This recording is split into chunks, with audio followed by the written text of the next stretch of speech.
So our third pillar in building a great culture is our values. Now we've heard for years now how important having values or core values are.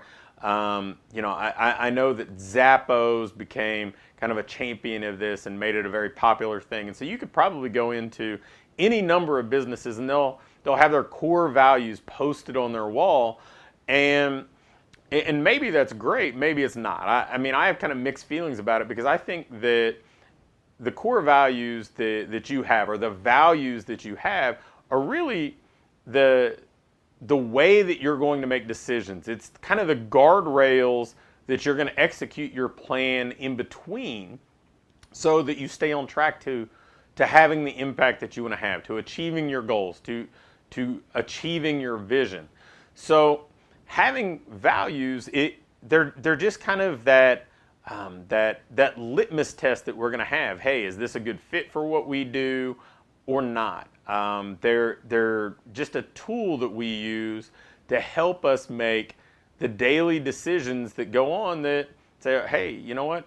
Is that how we do business? Is that how we operate? Is that the way that we want to represent ourselves as an organization? And a lot of times, people come up with catchy values and pithy little phrases that sound great, but they don't really have any meaning. They're never being executed. They haven't ever been kind of a building block for the team. Nobody on the team says, okay, well, this is what that means to me. This is how I execute that on a daily basis. This is how I use that value to help me shape my decision-making process here or there. So when you're thinking about the values that you have, the values that are really the drivers in your business, then they're essentially just those parameters, the almost outside boundaries or guardrails that you use to keep everything in between, so that you stay on track, so that your decisions are always congruent with the vision that you have and how you want to represent yourself, and how your organization should be representing that vision that you're trying to instill overall.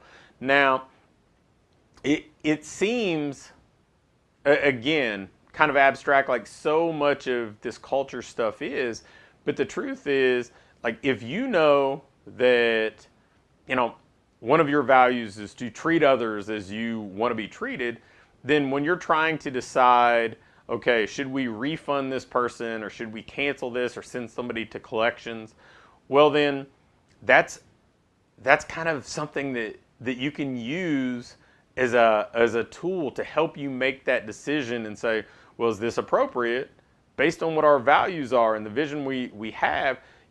This is how we should handle this situation.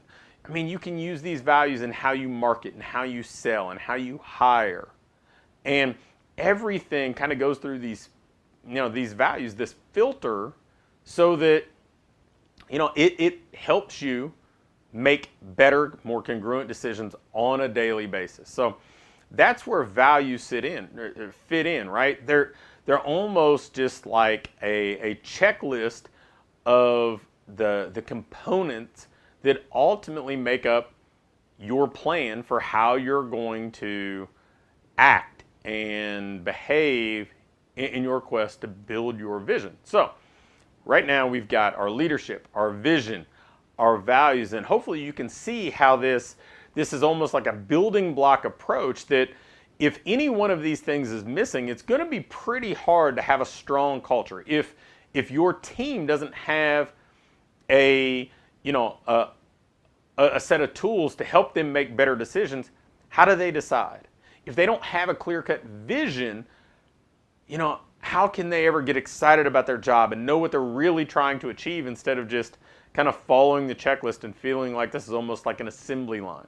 If you're not leading by example, if you're not leading from the front, how can people be expected to be inspired or to be motivated to do great work and really buy in if the person that they're admiring and looking up to, and kind of that embodiment of this whole concept that people buy people, if that person isn't embodying what this vision is and leading in a way that kind of creates the culture that we want, well, how can we expect the team members to? So hopefully you're seeing how this pieces together. Now, we've been through 3, we've got 4 more, so stay tuned.